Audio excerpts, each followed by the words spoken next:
So good evening, hope this finds you well. Just making another final video on the Synoptic exam for next week.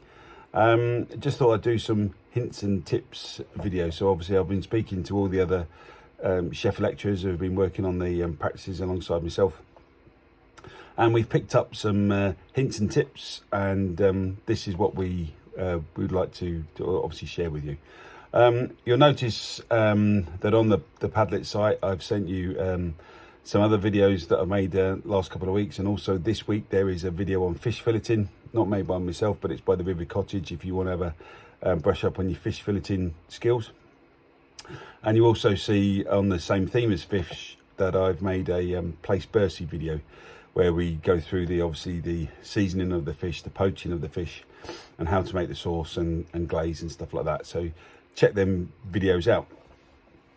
Can't give you a time limit on this one. I will try and keep this one short and sweet, and obviously I've been told to lighten up, to smile, so hopefully that's coming across as well. So we're making these videos, these resources, to try and give you the best opportunity, not just to get a grade, but to get the best possible grade. So please take it as it is and listen to this and try and work with it. So with the chicken liver dish, what we've noticed is the livers are being prepared okay, but cut too big. They're not cut small enough. Remember, it's an amuse-bouche portion, so therefore you need to slice the livers down quite small. And because you're doing so, the cooking time is obviously greatly reduced as well. It won't take that long to cook. They can be slightly pink in the middle, so a little bit blushing is fine. Be very, very careful because you're cutting them so small that you don't overcook. And again, remember the amuse-bouche size for that. The soup, we've been banging on the soup quite a bit. The actual soup is a broth, so remember the consistency of the broth is quite thin. And if there's a big thing that we've noticed in the last week or two is the thickness of the soup. It needs to be a lot thin. Remember, obviously, once you add that pasta right at the end, the starch contained within the pasta will help thicken it up as well. So you will need to obviously add a little bit more stock, but remember to get that consistency. Using the bouillon, if you're going to use bouillon, a lot of soups are way too strong. You want 2 grams of bouillon to around about 150 millilitres of water. All right, and if you use their measurements correctly, the bouillon won't be so strong. A lot of soups we tasted, all you can taste is the bouillon. It just ruins the flavour. The veg cuts, remember the French vegetable cuts, we'll be looking for that. If you want higher grades on this, chiffonade, brunoise, paysanne in particular. And a portion size. A lot of people, it's a soup portion. You don't generally have a large portion size. Again, you need to serve 2 portions, but just watch the portion size on that. Polenta has been pretty much quite successful, actually, the polenta, but you do have to be careful with the weighing out. Now, it's 63 grams of polenta to 250 mils of water. What I've noticed is that you have to weigh out the water. You can't wing it. You can't just gauge on the jug and think that that's around about 250. It has to be precise. So you get 250 mils of water weighed out, boiling, and 63 grams of polenta, and you should get a nice solid mix once it sets in the fridge. It can be any shape, although most people seem to be preferring the cylindrical shape. I prefer it pan fried, if I'm being honest. However, some of the other chefs prefer it pan-ade and deep fried. Either way is acceptable. You can get good grades on either way, so you don't have to follow my way, and obviously you don't have to deep fry it and pan it either.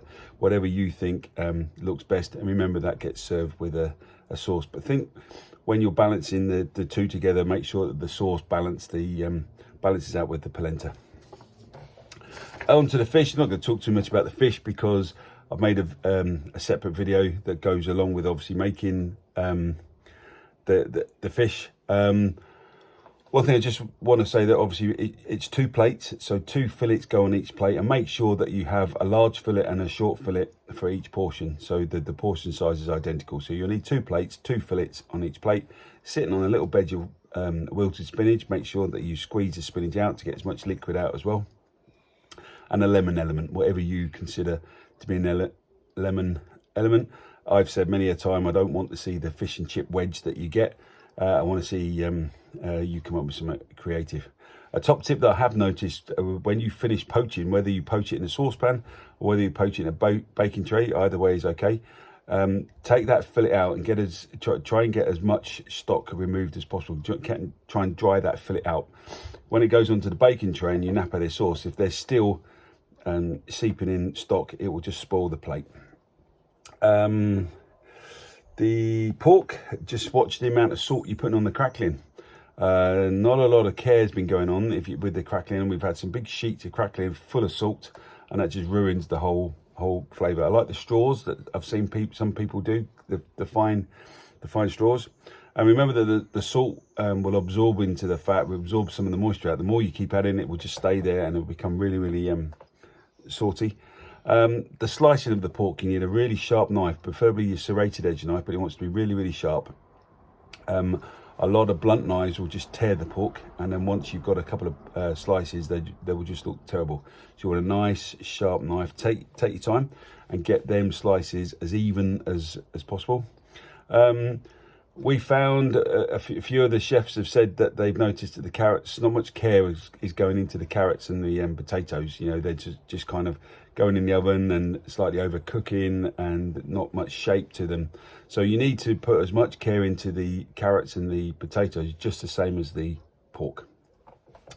Some general points that we've noticed.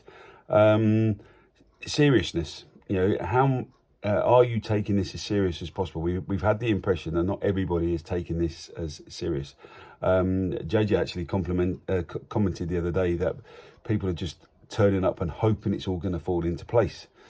Very, very rarely does that happen. Very rarely can you go into a kitchen and just hope it's all going to happen. That doesn't happen at all. And if you don't take my word for it, ask any chef at all. You need to know what you're doing. You need to have a plan, etc., etc.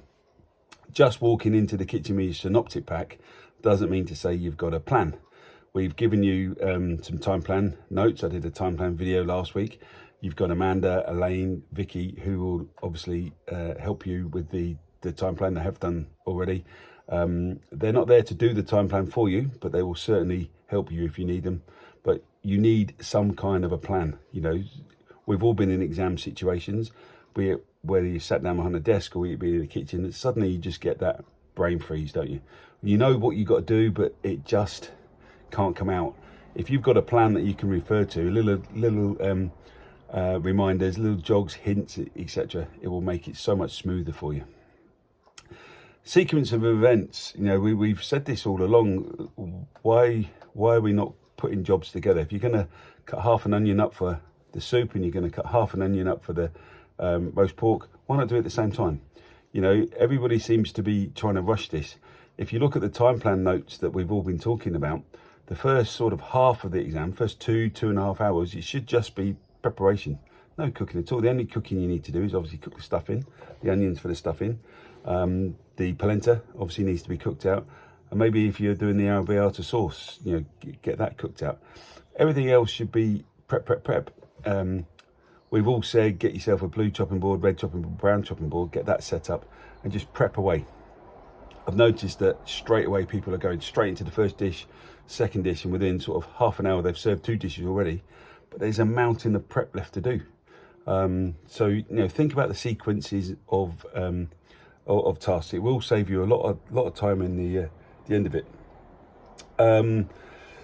I've said about seriousness and lack of preparation. I've said it so many times, the more effort you put in will increase the likelihood of higher grades. So you try, you put effort in, there's a high chance that you're going to get a high grade. However, the opposite to that, the less effort you put in, then there's increases the chance of getting a low grade.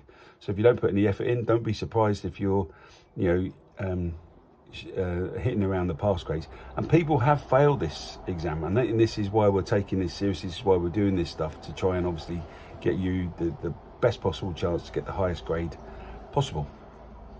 Clean full uniform is part of the grade.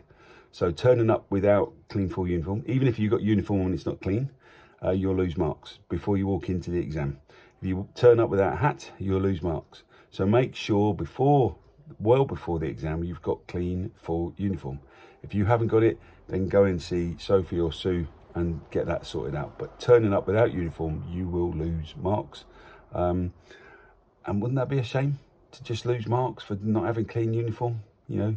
And also the cleaning, you know, you exactly the same with the pastry. We've put you down to do 2 shifts. One is obviously cooking the assessment, and the other one is cleaning. If you don't turn up for the cleaning, or you don't do much in the cleaning, you just sort of swanning around, then again, you could lose grades. And again, that would just be crazy.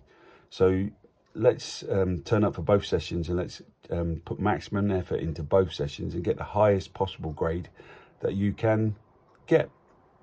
I think that's it. I don't think I want to go on anymore. Just wish you all the best of luck for when you do your exam. Remember, prior preparation, so check out these videos. Come and speak to the likes of Calvin, Chris, myself, JJ, any of them, Amanda, Elaine, Vicky, Sophie, Sue, anyone will help you if you need help. And best of luck. Thanks a lot.